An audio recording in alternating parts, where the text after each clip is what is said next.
Alhamdulillah, nahmaduka ya Allah ya jal jalali wal ikram. Ashhadu an la ilaha illallah wahdahu la syarikalah, wa ashhadu anna sayyidana Muhammadan abduhu wa rasuluh la nabiyya ba'da. Allahumma salli ala sayyidina Muhammad wa ala alihi wa ashabihi da'aimil Islam. Qala Allah Ta'ala fi kitabihil Qur'anil Karim, a'udzu billahi minasy syaithanir rajim. Bismillahirrahmanirrahim.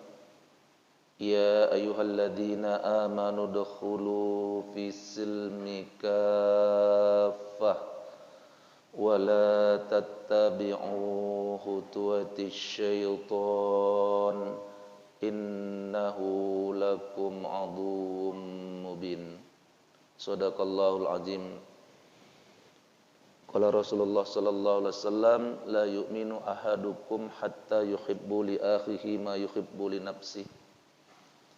Kita bersyukur kehadirat Allah Subhanahu wa taala, Allah Tuhan yang tidak ada Tuhan kecuali Dia, tempat kita berserah diri, tempat kita memohon perlindungan, dan pada akhirnya Allah itu tempat kita kembali. Dan mudah-mudahan kita kembali kepada Allah yang dipanggil Allah sebagai hamba yang tenang. Ya ayyatuhan nafsul mutmainnah, irji'i ila rabbiki radiyatan mardiyah. Mudah-mudahan kita dipanggil Allah nanti ketika kita mati sebagai nafsu yang tenang. Dan mudah-mudahan pula Allah memberikan kepada kita taufik serta hidayahnya ketika kita hidup di atas dunia. Bapak Ibu hadirin jamaah solat subuh yang dirahmati Allah Subhanahu wa taala, ini keberuntungan yang sangat luar biasa bagi kita. Kita awali hidup kita hari ini dengan ibadah. Solat subuh 2 rakaat yang kita kerjakan, solat sunat sebelum subuh, qobliyah subuh, atau solat sunat fajar yang kita kerjakan sebelum solat fardu subuh, itu lebih baik daripada dunia dan seisinya, kata Rasul. Itu baru 2 rakaat qobliyah subuh, itu baru 2 rakaat solat sunat fajar. Belum lagi ditambah orang yang tadi malam solat fardu isanya berjamaah, dilanjutkan lagi hari pagi ini dengan solat subuh berjamaah. Siapa yang solat isya berjamaah kemudian solat subuh berjamaah, maka dia disamakan Allah dengan orang yang solat sepanjang malam. Jadi terhitung sepanjang malam dia solat, Pak.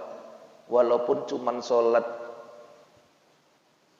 isya berjamaah ditambah dengan subuh berjamaah, dihitung Allah dia mulai dari malam tuh sampai subuh tuh diibaratkan orang yang beribadah solat. Luar biasa. Oleh karena itu mudah-mudahan kita termasuk ke dalam kelompok orang yang pandai bersyukur atas nikmat Allah. Dunia ini tidak perlu kita minta terlalu banyak. Ada 2 rahasia. Ada kenikmatan dunia, ada kenikmatan akhirat. Nikmat itu dibagi 2. Nikmat dunia, nikmat akhirat. Nikmat dunia tidak perlu banyak minta. Yang perlu banyak kita minta nikmat akhirat. Nikmat dunia ini syaratnya ditambahi Allah kalau kita bersyukur. Nah, jadi 2, Pak, rahasia. Rahasia nikmat dunia ini diberikan Allah kepada kita bukan asbab kita banyak minta. Kenikmatan dunia diberikan Allah asbab kita banyak bersyukur. Kenikmatan akhirat diberikan Allah kepada kita asbab kita banyak minta. Jadi untuk kenikmatan dunia tidak perlu banyak minta, syukuri apa yang telah diberikan Allah. Tetapi untuk kenikmatan akhirat banyak-banyaklah minta kepada Allah. Karena kalau kita sudah diberikan Allah hidup di atas dunia, Allah pasti sudah menjamin rezeki kita. Pasti. Allah menjamin rezeki kita untuk hidup di atas dunia ini bukan mungkin, pasti. Tapi soal kehidupan akhirat kita masih kemungkinan. Kemungkinan baik, kemungkinan jelek. Kemungkinan husnul khotimah, kemungkinan juga su'ul khotimah. Jadi untuk kehidupan akhirat itu masih kemungkinan. Tetapi untuk kehidupan dunia, itu satu kepastian orang yang sudah diberikan Allah hidup di atas dunia, pasti dijamin Allah rezekinya. Oleh karena itu untuk dunia, rezeki dunia tidak usah banyak minta. Kata Allah dalam Ibrahim ayat 7, la in syakartum la azidannakum wa la in kafartum inna azabi lasadid. Apabila kamu bersyukur atas nikmatku, aku tambah nikmatku. Tapi kalau kau kufur atas nikmatku, azabku amat pedih. Artinya apa? Untuk urusan dunia, untuk urusan harta, untuk urusan pangkat, untuk urusan jabatan, kamu tak perlu minta kepada Allah. Syukuri saja yang sudah diberikan Allah. Itu rahasianya. Yang perlu kita minta untuk kehidupan akhirat, Pak. Allahumma khtim lana bi husnil khatimah wa la takhtim alaina bi su'il khatimah. Ya Allah, matikan kami dengan mati husnul khatimah, mati yang baik. Dan jangan matikan kami ya Allah dengan mati yang jelek. Allahumma zidna ilman, ya Allah tambahi ilmu kami ya Allah. Faghfir lana, ampunkan dosa kami ya Allah. Faghfir lana dunubana wali walidina, ampunkan dosa dan salah kami ya Allah, ampunkan dosa dan salah orang tua kami. Yang disuruh minta itu, coba lihat Al-Quran, coba lihat hadis, tidak ada satupun doa yang disuruh Allah dan dianjurkan Rasulullah untuk minta dunia.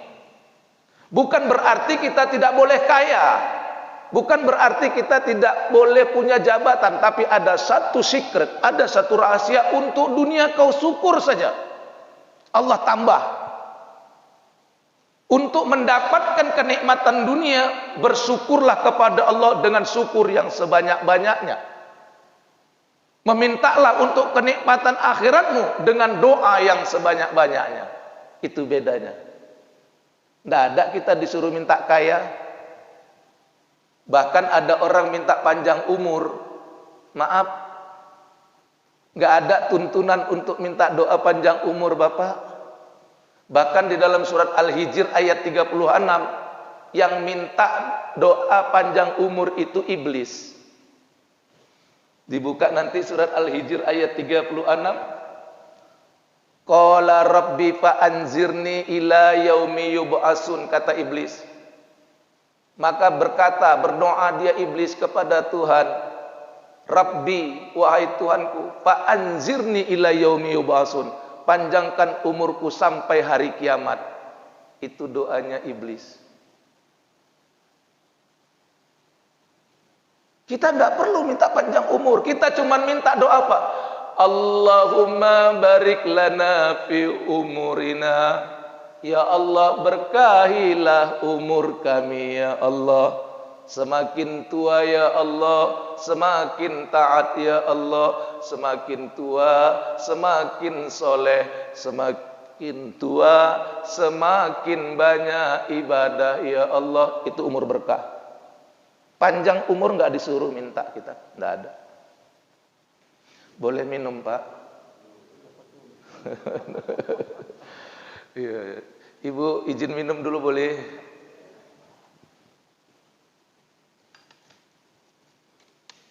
Bismillah.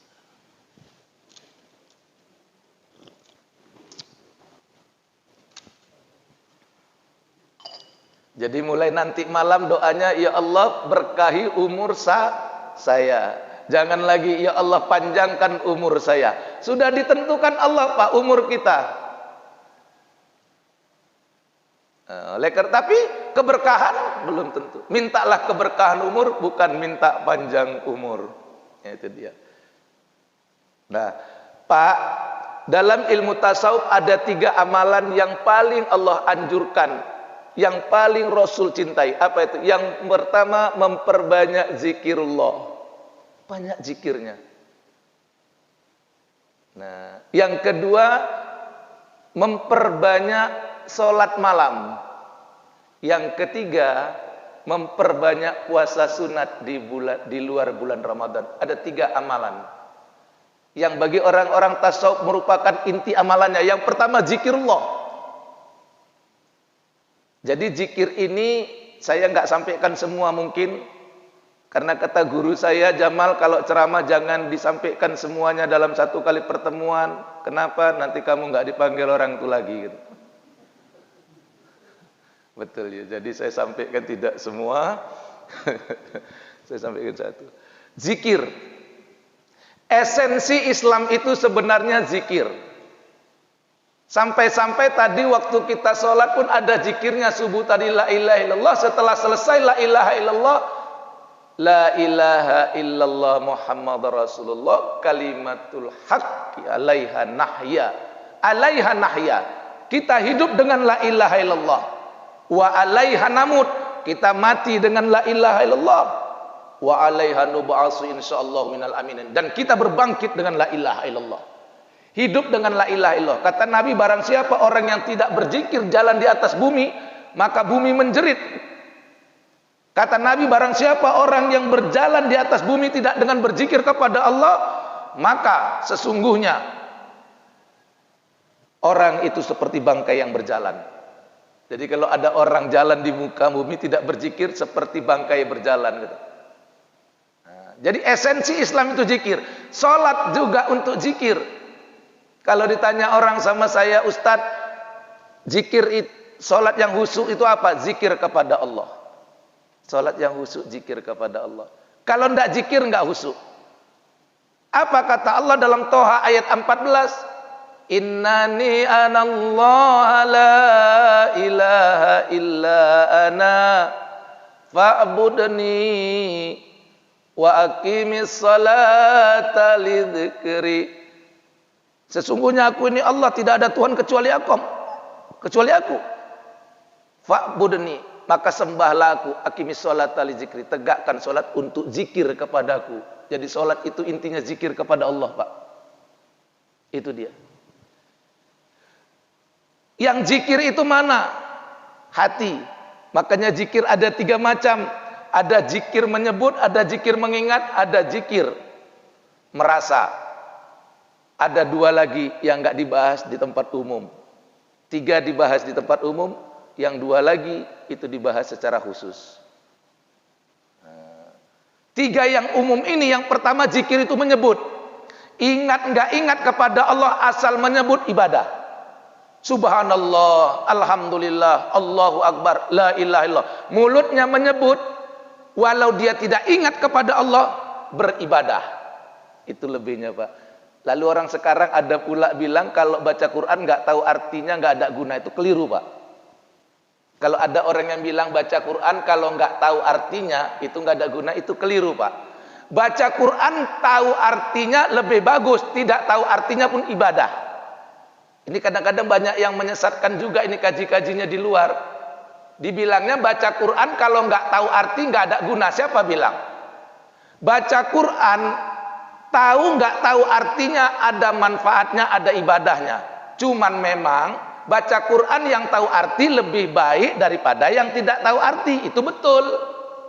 Baca Quran tahu artinya lebih baik daripada membaca Quran yang nggak tahu artinya. Itu betul. Tapi kalau dikatakan baca Quran kalau tidak tahu artinya, tidak ada manfaat, tidak ada guna, itu salah. Kata Nabi, orang membaca Quran itu pahalanya bukan dikira per kalimat, bukan dikira per juz, bukan dikira per ayat, bukan dikira per surat. Pahala baca Quran dikira per huruf. Itu dia. Jadi kok ada orang sekarang berani cakap begitu, Pak? Mama-mama kita, nenek-nenek kita dulu, Pak, jangan tanya artinya, Pak. Tulisannya pun dia nggak tahu, tapi kalau Yasin hafal, Pak. Dikasih tunjuk, ini apa bacaannya? Nggak ngerti, tapi disuruh baca Yasin 83 ayat dia hafal. Orang-orang tua dulu. Jadi kalau ada orang sekarang bilang baca Quran kalau nggak tahu artinya nggak ada guna, itu keliru, Pak. Baca Quran tahu artinya lebih baik daripada tidak tahu artinya, itu betul. Jadi baca aja Quran. Kalau dibilang baca Quran tidak tahu artinya, itu tidak ada gunanya. Coba tanya sama orang yang ngomong seperti itu, alif lam mim apa artinya? Ada yang tahu di sini? Nggak ada memang. Allah yang tahu. Jadi kalau gitu kita baca alif lam mim, nggak tahu arti. Kita nggak tahu artinya itu. Lalu nggak ada guna. Alif lam ro, hanya Allah yang tahu artinya. Yasin, hanya Allah yang tahu artinya. Berarti setiap kalimat itu yang kita baca tidak ada gunanya. Masya Allah. Jadi ini harus jangan terjebak kita ya Pak ya Ibu. Baik. Nah, zikir tuh menyebut, tahu nggak tahu artinya? La ilaha illallah. Makanya saya selalu bilang ke ibu-ibu, bapak-bapak yang punya istri yang suka merepet, itu pertanda istri kita sedang sehat, Pak. Perempuan itu sudah takdirnya merepet, Pak. Seandainya perempuan itu udah nggak merepet dua, kalau nggak sakit keras bisu, Pak. Tetapi ibu-ibu pun kalau mau merepet nanti tak ajarkan merepet syar'i. Merepet syariah ada, Bu. Jangan merepet kebun binatang. Merepet syariah nanti tak ajarkan satu saat. Ternyata perempuan yang suka merepet itu menunjukkan dia sehat dan menunjukkan dia rajin. Semakin kuat merepetnya perempuan itu semakin rajin, Pak. Jadi kalau kita punya istri yang suka merepet, kita bahagia. Yang kedua, suami itu senang kalau suami istrinya suka merepet, karena orang yang suka merepet sehat, tidak banyak keluar uang untuk beli obat. Kalau sudah diem aja itu udah sakit. Ya Bu, nanti Bunda saya ajari cara merepet syariah. Nanti ada merepet syariah itu seperti apa. Baik. Zikir pertama menyebut dengan lisan. Allahu Akbar. Banyak kalimatnya. Kalimatnya banyak. Subhanallah zikir. Alhamdulillah zikir. Allahu Akbar zikir. La ilaha illallah zikir. Subhanallah disebut tasbih singkatannya. Jadi kalau saya bilang tasbih, ya kan? Tahmid, alhamdulillah. Takbir, tahlil. Nah, ini 4 kalimat ini kata Rasul, dari manapun mulai nggak masalah. Jadi kalau disebut, saya ulangi sekali lagi biar semangat kita. Tasbih, tahmid, takbir, tahlil. Ini semua zikir, Pak. Disebut dia. Ingat nggak ingat kepada Allah waktu nyebut, ibadah, berpahala. Ingat nggak ingat. Yang kedua, zikir itu mengingat. Kalau menyebut alatnya mulut. Mulut alatnya. Yang kedua tingkat zikir itu adalah mengingat. Mengingat Allah. Alatnya akal. Otak. Alat mengingat itu otak. Makanya kalau orang lupa-lupa aja dibilang dasar nggak punya otak. Tapi kita marah kalau dibilang orang nggak punya otak. Tapi kalau dibilang orang kita nggak punya ilmu, kita nggak marah. Kalau dibilang orang nggak punya otak, kita mah. Kalau orang dulu kalau udah marah dibilang apa? Otak udang katanya. Kenapa dulu orang dulu itu kalau marahin orang itu disebutnya otak udang? Kenapa, Pak? Karena udang itu otaknya sama taiknya itu campur. Itu makanya orang marah kalau dibilang otak udang. Pak, Pak, udang itu ya kotorannya di otak. Maka itu kalau kita dulu dibilang orang otak udang, kita marah. Kenapa? Udang itu otaknya sama kotorannya nyampur, Pak. Maka itu tadi, jangan sempat itu untuk orang yang otak kotor. Kotor aja otaknya. Tetangganya beli kipas angin, dia yang kepanasan. Tetangganya beli mobil, dia yang nggak bisa jalan-jalan. Tetangganya yang beli spring bed baru, dia yang nggak bisa tidur. Ini otak udang. Otaknya bercampur dengan kotoran. Jangan sampai otak kita kayak gitu. Nah, diingat Allah tadi. Waktu nyebut ingat, subhanallah, teringat kepada Allah. Alhamdulillah, teringat kepada Allah. Allahu Akbar, teringat kepada Allah. La ilaha illallah, teringat kepada Allah. Disebutnya nama Allah, ingat kepada Allah. Kadang dia tidak menyebut nama Allah tapi tetap ada dalam ingatannya. Nggak disebut, ingat. Bisa jadi dia mengingat Allah karena menyebut nama Allah, bisa jadi dia mengingat Allah dengan tidak menyebut Allah. Bisa jadi.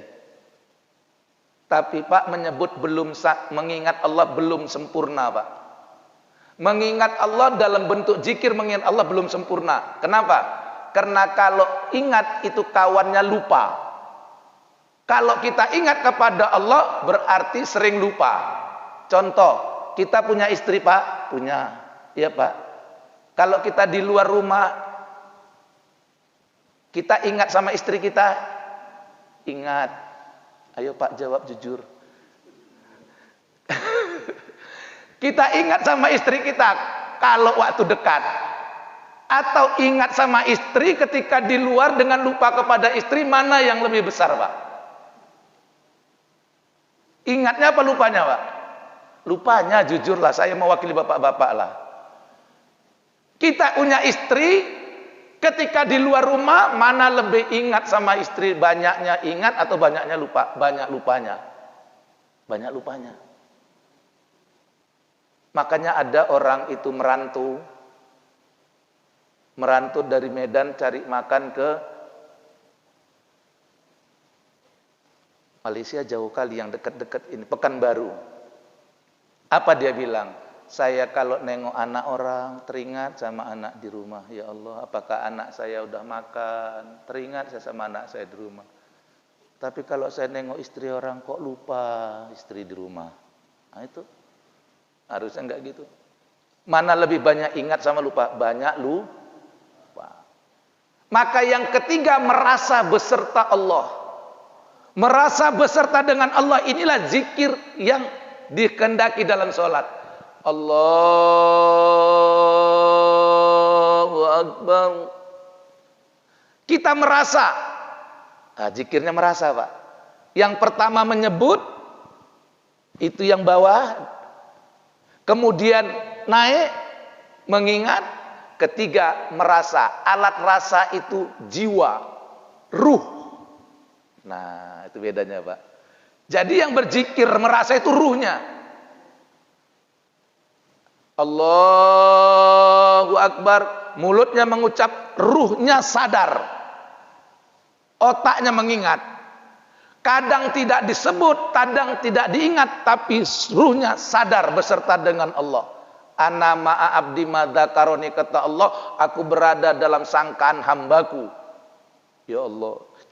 Itu yang kita pakai waktu sholat. Allahu Akbar. Maka sholat orang yang zikir beda dengan sholat orang yang tidak zikir. Ucapan Allahu Akbar orang yang berzikir dengan yang tidak berzikir berbeda. Allahu Akbar. Al-imanu aqdum biqalbi wa qaulum bilisan wa malum bil arkan. Iman itu 3 serangkai. Yang pertama terbit dari dalam hati, naik ke dalam mulut, naik ke dalam rasa. Kalau sudah gini nggak takut mati, nggak takut hidup. Berani mati, berani hidup. Makanya banyak orang makin belajar agama kok makin takut. Takut mati. Padahal mati itu indah. Padahal mati itu nikmat. Padahal mati itu gerbang bertemu dengan Allah. Karena kita munafik. Banyak kita munafik. Apa yang kita sebutkan kita tidak sadari sepenuhnya. Misalnya, Allahu Akbar, itu kita ucapkan. Waktu kita mati, kita mau bertemu dengan Allah yang kita takbirkan tadi. Waktu kita mati, kita bertemu dengan Allah yang kita tasbihkan subhanallah itu. Makanya kalau ada orang mau mati, kata Nabi, lakinu mautakum la ilaha illallah, man akhara kalamahu la ilaha illallah dahulul jannah. Ajarkan orang yang mau mati dengan la ilaha illallah. Barang siapa yang ucapan akhirnya la ilaha illallah masuk dalam surga. Jadi kalau ada yang mau mati, saudara kita, keluarga kita, istri kita, orang tua kita, talkinkan dia ke telinga kanannya, Pak. La ilaha illallah. Kalimat talqin sudah ditentukan Rasul, la ilaha illallah. La ilaha illallah. Sudah ditentukan. Jangan diganti dengan kalimat lain, walaupun kalimat yang lain bernilai tinggi juga. Misalnya ada orang mau mati, talqinnya Subhanallah, Alhamdulillah. Bukan itu, tapi kalimat talqin yang diajarkan Rasul, La ilaha illallah. Kalau sudah mati, buka semua pakaiannya yang menutupinya. Tinggallah dia dengan baju, tidak ada bajunya lagi, ditaruh di atas tempat, kemudian ditutupi dengan kain panjang. Ya. Nah, la ilaha illallah. Kalau sulit kita mengajarkan orang dengan la ilaha illallah, ada doanya. Rabbi adkhilni mudkhala sidqi wa akhrijni mukhraja sidq waj'al li min ladunka sultanan nasira. Jadi kalau kita ngajarin orang, mentalkinkan orang yang mau mati agak sulit dia mengikutinya, maka baca doa ini. Ini terdapat di surat Al-Isra. Ya, apa doanya? Rabbi adkhilni mudkhala sidqi wa akhrijni mukhraja sidq waj'al li min ladunka sultanan nasira. Ya Allah, masukkan aku dengan cara masuk yang benar, keluarkan aku dengan cara keluar yang benar, dan berikan kepadaku dari sisi Engkau kekuasaan menolong orang ini, ya Allah. Makanya kalau talkinkan orang nggak boleh cepat-cepat, yang mau mati lambat, karena orang yang mau mati itu mulai masuk ke alam barjahnya. 50% pendengarannya sudah ke barjah, 50% pendengarannya sudah ke barjah. Nah, baik ibu, bapak, ini kita live di Facebook, Di Facebook live ini nama akunnya LQTP Medan. Nanti bisa juga masuk ke YouTube-nya. Di YouTube sama juga namanya LQTP Medan. Biasanya ini langsung sekarang live. Ini siaran langsung, bisa ditengok sekarang di LQTP Medan. Nanti 2 hari 3 hari ke depan baru diedit, dimasukkan ke YouTube. Kalau yang sekarang langsung, boleh nanti dilihat. Jadi ini siaran langsung. Nah, itulah zikir tadi. Begitu pentingnya zikir ini, sehingga esensi Islam itu pun berzikir kepada Allah. Jadi boleh berzikir la ilaha illallah. Supaya datang kesadaran, tidak bisa kalau nggak banyak menyebut. Banyak menyebut. Ustadz, bagaimana supaya saya sholatnya bisa berzikir kepada Allah? Fa idza qadaitumus sholata fadhkurullaha qiyaman wa qu'udan wa ala junubikum. Apabila kamu telah selesai mengerjakan sholat, banyaklah berzikir kepada Allah pada saat kau berdiri, duduk, dan berbaring. Jadi supaya kita di dalam sholat berzikir kepada Allah, perbanyak zikir di luar sholat. Apabila zikir di luar sholat, maka nanti banyak juga kita berzikir di dalam sholat. Sedikit zikir kita di dalam sholat, sedikit zikir kita di luar sholat, sedikit pula zikir kita di dalam sholat. Tidak pernah zikir kita di luar sholat, tidak akan zikir ketika kita sholat.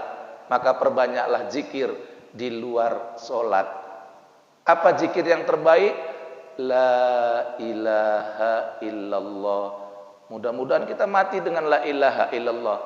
La ilaha illallah, la ilaha illallah. Zikir. Baca Quran juga termasuk zikir kepada Allah. Karena kata Allah, salah satu nama daripada Al-Quran ini adalah Az-Zikra. Banyak kita menyebut nama Allah, banyak mengingat Allah, banyak merasa beserta Allah. Ya. Nah, kemudian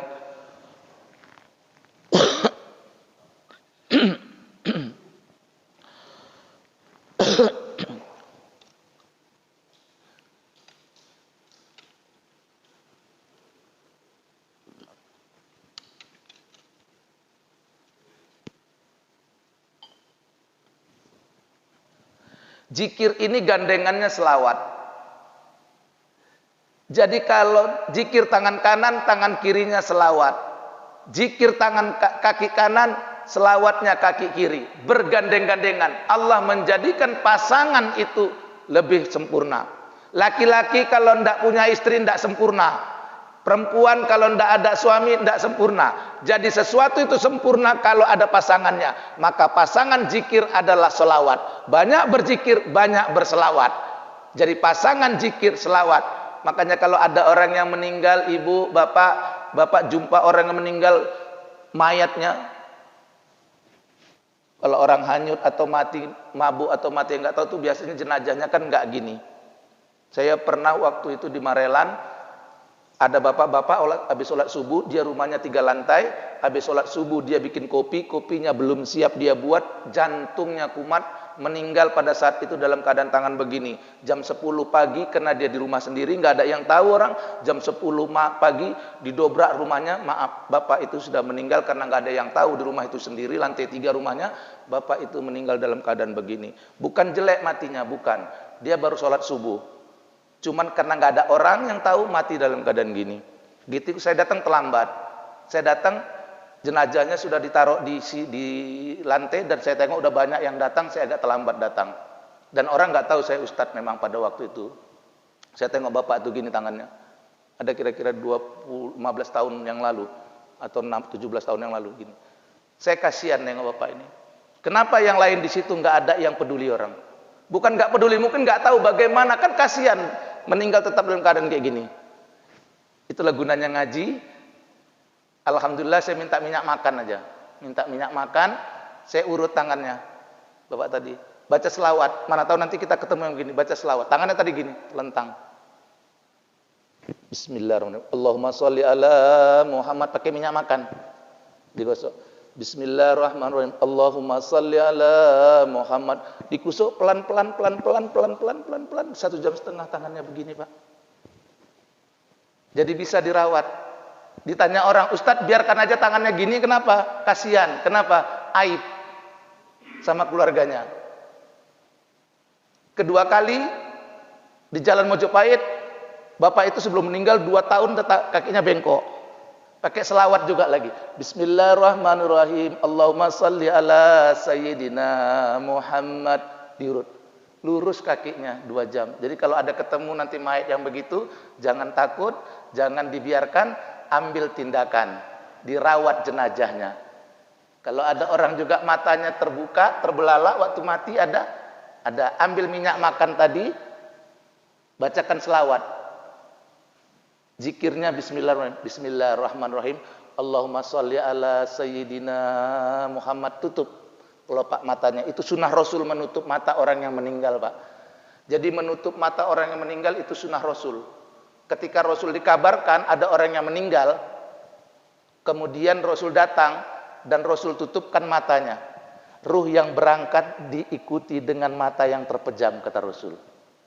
Jadi biasanya orang yang matanya terbuka itu waktu dia meninggal, dia belum ikhlas meninggalkan dunia karena masih memandang rumahnya yang besar, masih memandang kekayaannya, masih memandang hartanya. Begitu ruh dicabut, seret. Maka tugas kita menutupnya. Kalau baru enak menutup mata orang yang baru meninggal itu enak. Kalau baru meninggal terbuka matanya, ditutup aja pakai telapak tangan. Bismillahirrahmanirrahim. Allahumma sholli ala Sayyidina Muhammad, tertutup. Tapi kalau udah agak lama itu perlu pakai minyak tadi. Minyak makan boleh, minyak zaitun boleh, minyak itu untuk melembutkan kulitnya. Jadi pakai Bismillahirrahmanirrahim. Allahumma sholli ala Muhammad. Kalau sekali belum, ulangi sampai 3 kali. 3 kali belum, ulangi sampai 5 kali. 5 kali belum, ulangi sampai 7 kali, boleh sampai 11 kali. Kalau sudah setengah jam lebih, nggak apa-apa. Tapi biasanya yang kita praktekkan nggak pernah sampai setengah jam. 15 menit biasanya, paling lama 15 menit sudah tertutup matanya. Mulut juga begitu, Pak. Ada orang meninggal mulutnya terbuka. Ada. Ambil minyak makan lagi. Kalau baru meninggalnya enak. Tutup kan enak.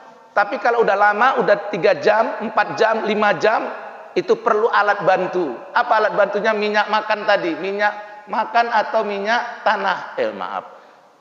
minyak kelapa, minyak goreng. Tapi yang baru ya Bu ya, jangan yang sudah dipakai, yang baru. Nah, yang baru diambil. Kalau yang terbuka rahangnya, ada dua macam terbuka mulut. Ada yang terbuka mulutnya itu cuman bibir aja.